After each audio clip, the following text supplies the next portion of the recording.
The tea is exceptionally good today. Who made this? Very delicious. Hold on.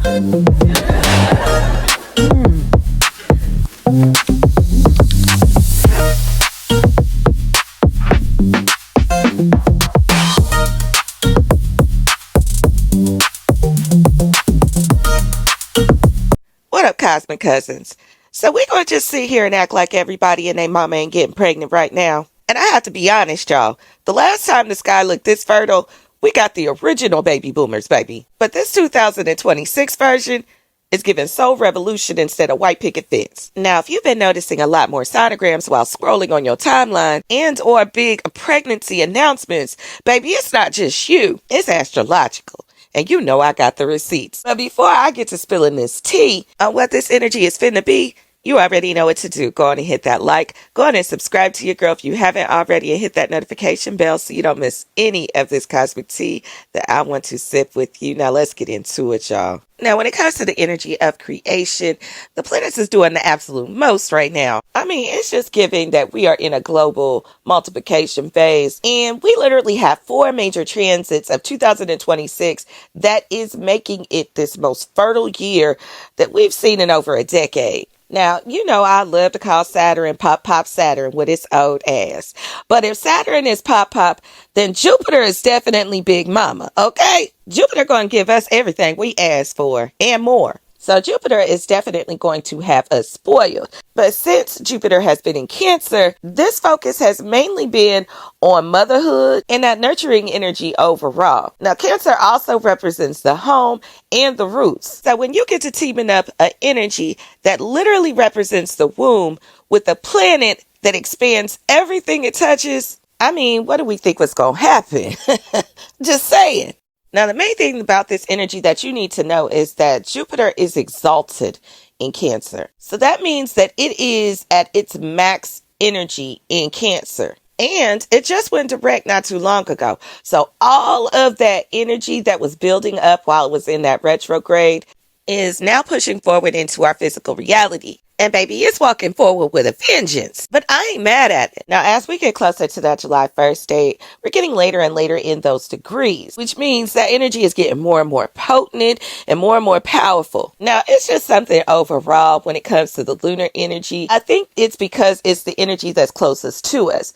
Cancer is ruled by the moon, and the moon itself is our literal and metaphorical matrix of life. Now, while the sun is the battery that provides the spark and gives us that light and literally pushes us into the light, the moon is the vessel that holds, protects, and shapes the energy into its physical form. This is why it is so compared to the womb. When we're talking about womb and birthing, this can also be physical or metaphorical as well. Because yes, if we're talking pregnancies, we are talking about babies being born, but we're also talking about new ideas being born, new ventures, new businesses, anything that you would want to nurture and grow.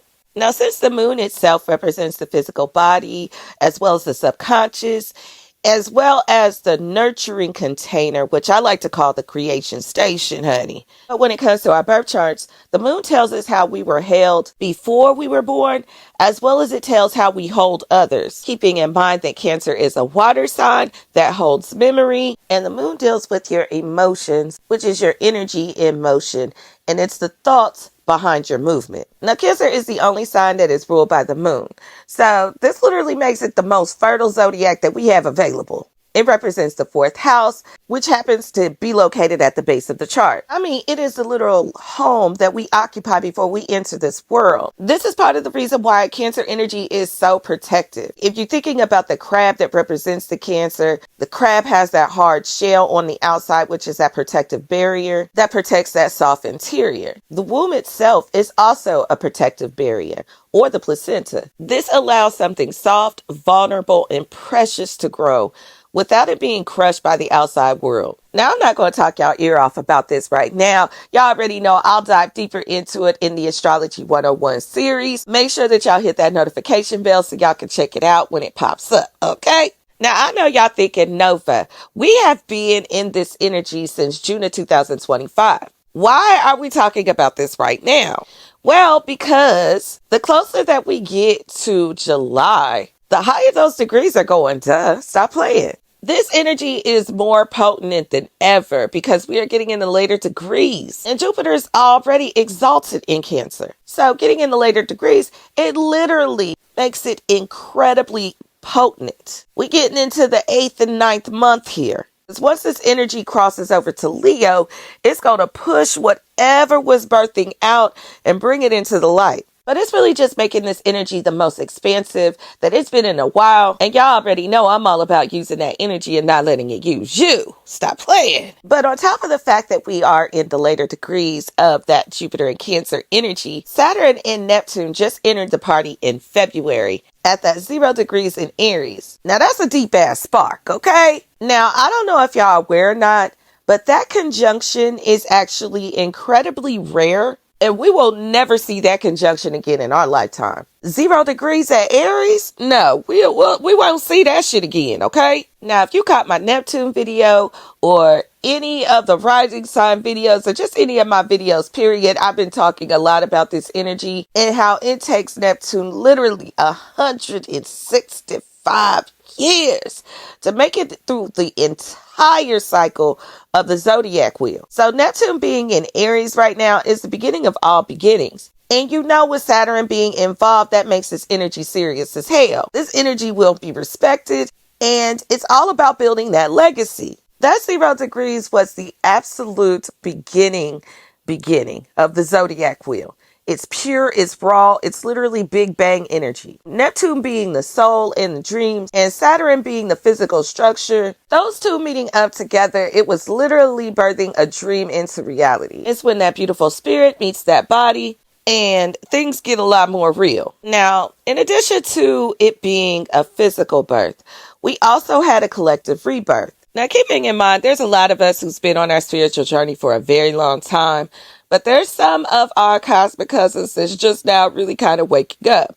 I ain't never going to hate on a late sleeper. You know, there's sometimes I like to sleep in too. Now, because Aries is that head and that first breath, if you're thinking about a birth in a literal sense, the baby is always going to come out head first. If that baby's breech, it's a literal emergency. Okay, so the way that the baby is supposed to come out is head first. That is literal Aries energy. And that energy being in the spirit element of the planet Neptune, as well as the structural element of Saturn. I mean, I'm just saying, it's simple math at this point. If 2 plus 2 is 4, I'm just saying. Now, as we get into late March, this energy starts to become a little bit more potent because we're in Aries season and we're dealing with the Aries stellium outside. So now the sun done got involved. It's shining its light on Saturn and Neptune at this point. And then we have Venus and Aries as well. They will be joining the party in late March. And of course, that's going to add another layer to the passion, the spontaneity, and the new beginnings, as well as new relationships. That fire energy just provides that heat and drive that is needed to initiate anything that Jupiter in Cancer wants to grow. So it really just depends on what you want to birth. Your energy is your literal seed. So wherever you put your energy into is what will end up growing. Now, another big thing in late March, all of the major planets will be moving direct. Whoo, child, because we had a lot of retrogrades, okay? We had a lot going on. Every time you turn around, one of the motherfuckers was going forward or backward, okay? It was a lot. We are finally at a point where there are no retrogrades, there is no friction, nothing holding us back, and the flow is very steady and direct. This is the perfect opportunity to set things forward, okay? If there is anything that has been in the works, whether it be a creative project, the business launch, a family expansion, or whatever you had going on, the cosmos is giving us the green light to make it happen. Now, even though this event is rare, it's actually a mirror moment, okay? Because, you know, there's nothing new under the sun. And I know y'all see in the title that I have Baby Boomers 2.0.